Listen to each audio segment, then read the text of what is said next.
ನಮಸ್ತೆ bus documentary ವಿಡಿಯೋಗೆ ಸ್ವಾಗತ. ನಾನು ರೀಸೆಂಟ್గా ಮುಂಬೈಗೆ ಹೋಗಿದ್ದೆ. ನಾನೊಂದು ಇನ್ಸ್ಟಾಗ್ರಾಮ್ ಅಲ್ಲಿ ಸ್ಟೋರಿ ಹಾಕಿದೆ, ಏನು ಎಕ್ಸ್ಪ್ಲೋರ್ ಮಾಡಲಿ ಅಂತ. ನಂತರ ರಿಪ್ಲೈ ಮಾಡ್ತಾರೆ ಗೊತ್ತಾ, ರೆಡ್ ಲೈಟು ಕಮಾತಿಪುರಂ. ಸೊ ಈ ಥರ ರಿಪ್ಲೈಗಳು. ಸರಿ ಆಯಿತು, ಒಂದು ಸ್ವಲ್ಪ ರಿಸರ್ಚ್ ಮಾಡೋಣ ಅಂತ ನೋಡ್ತೀನಿ. ಸೊ ಅದರಲ್ಲಿ ಇಂಟ್ರೆಸ್ಟಿಂಗ್ ಇತ್ತು. ಸೊ ಅಲ್ಲಿ ಹೋಗಿ ನೋಡ್ತೀನಿ, ಎಲ್ಲ ಕಡೆ ನೋಡಿದ್ರೂ ಪ್ರಾಸ್ಟಿಟ್ಯೂಷನ್. ನಾನೇನು ಅನ್ಕೊಂಡೆ ಒಂದು ಸ್ವಲ್ಪ ಜನ ಇರ್ತಾರೆ ಅಂತ, ಆದರೆ ನೋಡಿದ್ರೆ ಎಲ್ಲ ಕಡೆನೂ ಪ್ರಾಸ್ಟಿಟ್ಯೂಷನ್ ಅಂದರೆ ವೇಶ್ಯವಾಟಿಕೆ. ಸೊ ಗೊತ್ತಿರುತ್ತೆ ನಿಮಗೆ, ಎಕ್ಸ್ಪ್ಲೈನ್ ಮಾಡೋದೇನು ಬೇಡ. ಗೊತ್ತಿಲ್ಲ ಅಂದರೆ ಗೂಗಲ್ ಮಾಡಿ ನೋಡಿ ಗೊತ್ತಾಗುತ್ತೆ. ಸೊ ಸರಿ ಆಯ್ತಪ್ಪ, ಇಲ್ಲಿ ವ್ಲಾಗ್ ಮಾಡೋಣ ಅಂತ ಕ್ಯಾಮ್ರಾ ಎತ್ಕೊಂಡು ಹೋಗ್ತೀನಿ. ನನಗೆ ಗೊತ್ತೇ ಇಲ್ಲ ಇಲ್ಲಿ ಕ್ಯಾಮ್ರಾ ಯೂಸ್ ಮಾಡಬಾರ್ದು ಅಂತ. ಬಟ್ ಏನಾಯಿತು ಗೊತ್ತಾ,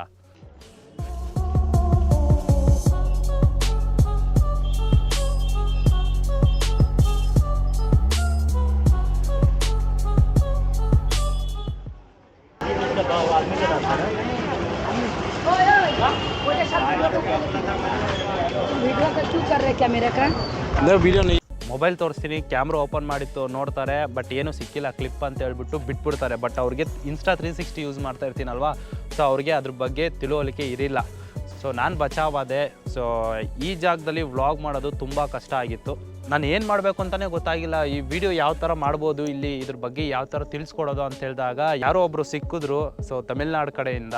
ಸೊ ಆಗ ಅವ್ರು ಹೆಲ್ಪ್ ಮಾಡಿದ್ರು ನನಗೆ. ಯಾವ ಥರ ಅಂದರೆ, ನಾನೊಂದು ಕ್ಯಾಮ್ರಾನ ಅವ್ರ ಬ್ಯಾಗಲ್ಲಿ ಇಟ್ಟು ಒಂದು ಹಿಡನ್ ಕ್ಯಾಮ್ರಾ ಥರ ಯೂಸ್ ಮಾಡಿದ್ರಿ. ಸೊ ನಾವೇನಾದರೂ ಅವ್ರನ್ನ ವೀಡಿಯೋ ಮಾಡ್ತಿದ್ರೆ ಮೊಬೈಲ್ ಕಿತ್ಕೊಂಡು 2-3 ಕಪ್ಪಲ್ ಹೊಡೆದು ಕಳಿಸ್ತಾರೆ ಹಂಗೆ.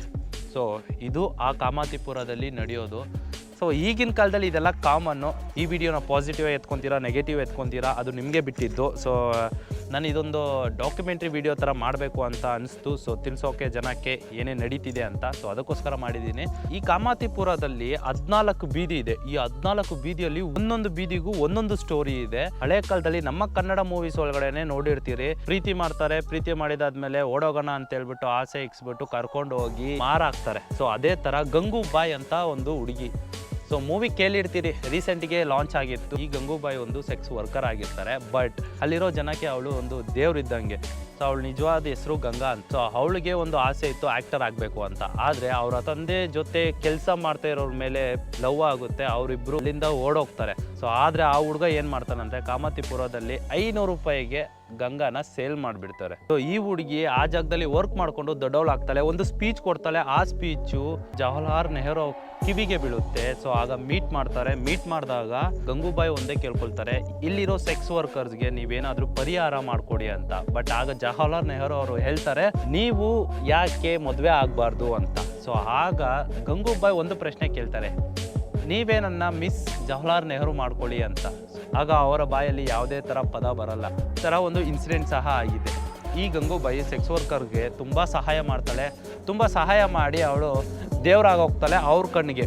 ಸ್ಟೋರಿ ಏನೋ ಹೇಳ್ಬೇಕು ಅಂದರೆ ತುಂಬ ಇದೆ. ನೀವು ಆ ಮೂವಿನ ನೋಡ್ಬಿಡಿ, ಬೆಸ್ಟು. 18th ಸೆಂಚುರಿಯಲ್ಲಿ ಬ್ರಿಟಿಷ್ ಇದ್ರು. ಸೊ ಆಗಿನ ಬ್ರಿಟಿಷ್ ಅವರು ಯುರೋಪು ಮತ್ತು ಜಪಾನಿಂದ ಹುಡುಗಿರನ್ನ ಕರ್ಕೊಂಡ್ಬಂದು ಈ ಕಾಮಾತಿಪುರದಲ್ಲಿ ಇರ್ತಾರೆ. ಯಾಕೆ ಅಂದರೆ ಬ್ರಿಟಿಷ್ ಸೋಲ್ಜರ್ಸ್ಗೆ ಸೆಕ್ಸ್ ವರ್ಕರ್ ಆಗಿ ಕೆಲಸ ಮಾಡ್ತಾ ಇದ್ರು ಅವರು. ಆಗಿನ ಕಾಲದಲ್ಲಿ 50,000 ಇದ್ರು ವರ್ಕರ್ಸು. ಬಟ್ ಈಗ ಅಟ್ ಪ್ರೆಸೆಂಟು ರಿಪೋರ್ಟ್ ಪ್ರಕಾರ 2,000 ಜನ ಇದ್ದಾರೆ ಅಂತ ಹೇಳ್ತಿದ್ದಾರೆ. ಆದ್ರೂ ಈ ದಂಧೆ ಏನು ಸುಮ್ಮನೆ ಅಲ್ಲ, ಒಳಗಡೆನೆ ಎಷ್ಟೊಂದು ನಡೀತಾ ಇರುತ್ತೆ. ರಿಪೋರ್ಟ್ ಪ್ರಕಾರ 2,000 ಜನ ಇದ್ದಾರೆ ಅಂತ ತಿಳಿಸಿದ್ರು. NGO ಅವರು ಡೇ ಆ್ಯಂಡ್ ನೈಟ್ ತುಂಬ ವರ್ಕ್ ಮಾಡ್ತಿದ್ದಾರೆ. ಈ ಪ್ರಾಸ್ಟಿಟ್ಯೂಷನ್ನ ಕಡಿಮೆ ಮಾಡೋಕ್ಕೆ ವರ್ಕ್ ಮಾಡ್ತಾನೆ ಇದ್ದಾರೆ. ಬಟ್ ರಿಸಲ್ಟ್ ಏನಂತ ನನಗಿನ್ನೂ ಕರೆಕ್ಟ್ ಗೊತ್ತಿಲ್ಲ. ನಾವು ಯಾಕೆಂದರೆ ನಮ್ಮ ಕಣ್ಮುಂದೆನೇ ನೋಡ್ಬೋದು, ಪೊಲೀಸವ್ರು ಸಹ ಅಲ್ಲಿದ್ದಾರೆ. ಬಟ್ ಯಾವುದೇ ಥರ ಆಗಿನ ಕಾಲದಲ್ಲಿ ಲೋಕಲ್ ಪೊಲೀಸು ಮತ್ತು ಪಿಮ್ಸ್ ಅಂದರೆ ಈ ವರ್ಕರ್ಸ್ಗೆಲ್ಲ ಒಂದು ಲೀಡರ್ಸ್ ಅಂತ ಹೇಳ್ತಾರೆ. ಲೋಕಲ್ ಪೊಲೀಸು ಮತ್ತು ಪಿಮ್ಸ್ ಇವರಿಬ್ಬರು ತುಂಬ ಕನೆಕ್ಟಿವಿಟಿ ಇರುತ್ತೆ. ಸೊ ಎಲ್ಲೋದ್ರೂ ತಪ್ಪಿಸ್ಕೊಳ್ಳೋಕ್ಕೆ ಆಗ್ತಾನೆ ಇರಲಿಲ್ಲ. ಒಂದು ಸತಿ ಬಂದ್ರೆ ಅಷ್ಟೇ ಮುಗೀತು ಅವ್ರ ಲೈಫು. ಮಹಿಳೆಯರು ಓಡೋದ್ರೆ ಅವ್ರನ್ನ ವಾಪಸ್ ಕರ್ಕೊಂಬಂದು ಅದೇ ಜಾಗದಲ್ಲಿ ಹಾಕಿ ಹೊಡೆದು ತಿರ್ಗಾ ಮತ್ತೆ ಅದೇ ಕೆಲಸ ಮಾಡೋಕ್ಕೆ ಬಿಡ್ತಿದ್ರು. ಪ್ರೆಸೆಂಟ್ ರಿಯಾಲಿಟಿ ಯಾವ ಥರ ಇದೆ ಅಂದರೆ, ನಮ್ಮ ಪಾಡಿಗೆ ನಾವು ನಡ್ಕೊಂಡು ಹೋಗ್ತಾ ಇದ್ರು ಜನ ಬಂದು ಏನು ಕೇಳ್ತಾರೆ ಗೊತ್ತು,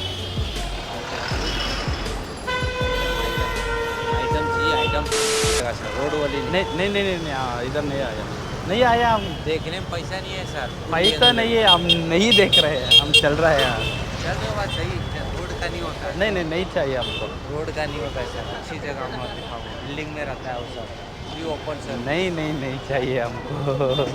देखो सर, देखने में पैसा नहीं, आपको तमिल चाहिए, मराठी, गुजराती, कुछ नहीं चाहिए हमको। यंग लड़की देखने में पैसा नहीं है बस। अगर आपको समझ में आया ना तभी बैठो, ये नहीं तो आपको बैठना ही है। नहीं भाई। जाओ, ऐसा कोई दिक्कत नहीं। इधर सामने है बिल्डिंग। अरे भाई नहीं चाहिए हमको, अरे देखो सर, देखने में पैसा नहीं है। देखने को तो पैसा नहीं है, हमको नहीं चाहिए ना। यंग लड़की है तो हम दिखाएगा नहीं, अच्छे नहीं। पैसे। अरे सुनो तो सुनो तब ना साहब, सुनने में पैसा नहीं लगेगा भाई आपको। देखो एक हम नहीं 10 से हम 12 ऐसे दिखाएगा। लोग नहीं है, नहीं हम नहीं आए इधर इसलिए। ಹಾಂ ಸಮಜ್ ಲೇನಾ. ಸೊ ಈ ಥರ ಕೇಳ್ತಾರೆ. ಸೊ ಆಯ್ತಪ್ಪ ಇದನ್ನು ಹೆಂಗೋ ಹಂಗೋ ತಪ್ಪಿಸ್ಕೊಂಡು ಮುಂದೆ ಹೋಗ್ತಾ ಇರ್ತೀನಿ. ಮತ್ತೆ ಇನ್ನೊಂದು ಸತಿ ಒಬ್ರು ಕೇಳ್ತಾರೆ ಬಂದು,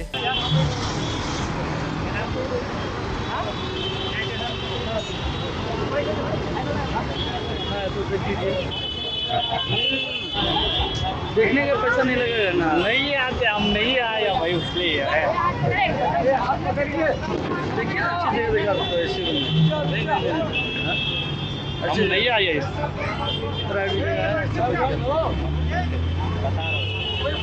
चाहिए तो बताता। हाँ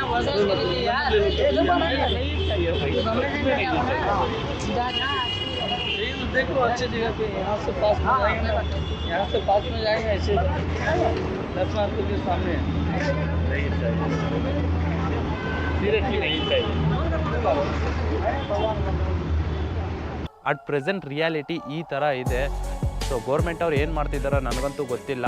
ನನಗಲ್ಲೊಬ್ರು ತಾತ ಸಿಕ್ಕಿದ್ರು. ಆ ತಾತ ನನಗೆ ಏನು ಹೇಳಿದ್ರು ಅಂದರೆ, ಈ ಜಾಗಕ್ಕೆ ಬಂದಮೇಲೆ 200, 300, 500 ಅಂತ ಹೇಳ್ಬಿಟ್ಟು ಕರ್ಕೊಂಡು ಹೋಗ್ತಾರಂತೆ. ಕರ್ಕೊಂಡು ಹೋಗಿದ್ದಾದ್ಮೇಲೆ ನಮ್ಮ ಹತ್ರ ಇರೋ ಮೊಬೈಲು, ಕಾಸು, ಇರೋ ಬರೋದು ಎಲ್ಲ ಕಿತ್ಕೊಂಡು ವಾಪಸ್ ಕಳಿಸ್ತಾರೆ. ಅಕಸ್ಮಾತ್ ನೀವೇನಾದರೂ ಪೊಲೀಸ್ ಸ್ಟೇಷನ್ಗೆ ಹೋದರೆ ಪೊಲೀಸ್ ಅವ್ರು ಏನು ಹೇಳ್ತಾರೆ ಅಂದರೆ, ನನ್ನ ಕೇಳಿ ಏನಾದರೂ ಹೋಗಿದ್ದೆ ಅಂತ ಹೇಳ್ಬಿಟ್ಟು 2-3 ಬಿಡ್ತಾರಂತೆ ಪೊಲೀಸವರು. ಸೊ ಇದು ನಿಮಗೂ ಗೊತ್ತಿರಲಿ ಅಂತ ಹೇಳ್ತಾ ಇದ್ದೀನಿ. ಸೊ ಯಾವುದೇ ಥರ ಕೆಲಸ ಮಾಡೋಕ್ಕೆ ಹೋಗಬೇಡಿ. ಇಷ್ಟು ರೆಡ್ ಲೈಟ್ ಏರಿಯಾ ನನಗೆ ಗೊತ್ತಿರೋ ಅಷ್ಟು ನಿಮಗೆ ಹೇಳಿದ್ದೀನಿ. ಸೊ ಇನ್ನೂ ಎಷ್ಟೊಂದು ಇರುತ್ತೆ, ಡಿಸ್ಕ್ರಿಪ್ಷನ್ನಲ್ಲಿ ಕೊಟ್ಟಿರ್ತೀನಿ. ಸೊ ಓದಂಗಿದ್ರೆ ಓದ್ಕೊಳ್ಳಿ. ಸೊ ಈ ಡಾಕ್ಯುಮೆಂಟ್ರಿ ವಿಡಿಯೋ ನಿಮಗೇನಾದರೂ ಇಷ್ಟ ಆಯಿತು ಅಂದರೆ ಲೈಕ್ ಆ್ಯಂಡ್ ಸಬ್ಸ್ಕ್ರೈಬ್ ಮಾಡ್ಕೊಳ್ಳಿ. ಮತ್ತೆ ಸಿಗ್ತೀನಿ ನೆಕ್ಸ್ಟ್ ವೀಡಿಯೋದಲ್ಲಿ. Till that boy.